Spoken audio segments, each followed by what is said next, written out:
Bank account থেকে ১ লক্ষ টাকা হাতিয়ে নেওয়ার অভিযোগ উঠেছে মন্তেশ্বরে।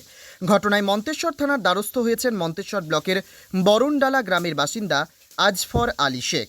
তার অভিযোগ, কুসুমগ্রাম বাজারে একটি রাষ্ট্রায়ত্ত ব্যাংকে তার অ্যাকাউন্ট রয়েছে।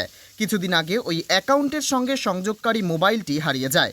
তার কিছুদিন পরেই ব্যাংকে গিয়ে দেখেন তার অ্যাকাউন্ট থেকে ১ লক্ষ টাকা অন্য একটি অ্যাকাউন্টে সরিয়ে নেওয়া হয়েছে। টাকা ফিরে পেতে মন্তেশ্বর থানার দ্বারস্থ হয়েছেন তিনি। অভিযোগ সাইবার ক্রাইম দফতরে পাঠানো হবে বলে জানিয়েছে মন্তেশ্বর থানার পুলিশ। টাকা খোয়া যাওয়া ব্যক্তি আজফর আলী আমাদের কি জানালেন দেখুন। এখন কোথায় এসেছেন? আমি মন্তেশ্বর থানায় এসেছি। কি ঘটনা ঘটেছে আপনার? এই কিছুদিন আগে আমার একটা মোবাইল হারিয়ে যায়। তারপরের দিনই কুসুমগ্রাম স্টেট ব্যাংকে ১ লক্ষ টাকা আমার উঠিয়ে নেয়। কে নয়? আমরা বই আপডেট করে দেখছি তন্ময় দাস বলে একজন, সে উঠিয়ে নেয়। তার বাড়ি জানতে পেরেছেন? না, মানে এই মোবাইল নাম্বারের সঙ্গে কি আপনার বইয়ের মানে আপডেট কানেকশন ছিল? কানেকশন ছিল, হ্যাঁ। দিয়ে দু খেপে নাই নাকি? একই ডেটে ১ লক্ষ টাকা উঠিয়ে নেয়।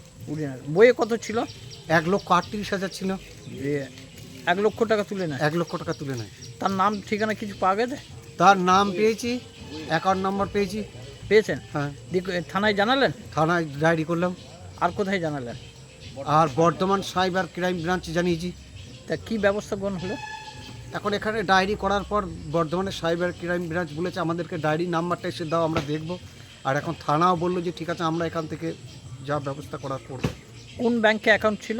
কুসুমগ্রাম স্টেট ব্যাংকে অ্যাকাউন্ট ছিল। সেইখান থেকে নেওয়া হয়েছে। হুম। তা আপনি কি চাইছেন? আমি চাইছি আমার টাকাটা যাতে ফেরত পাই, মোবাইলটা যাতে ফেরত পাই, তার ব্যবস্থা করার জন্য। সে যাতে অপরাধী যাতে কঠিন শাস্তি পায়, তার জন্য ব্যবস্থা চাইছি। সেই জন্য থানায় এসেছেন। কি নাম আপনার? আমার নাম আজফর আলী শেখ, বাড়ি? বাড়ি বরণডালা। বরণডালা। এইরকম ঘটনা এর আগে হয়েছিল আপনার? না, কোনোদিন হয়নি, এই প্রথম? এই প্রথম।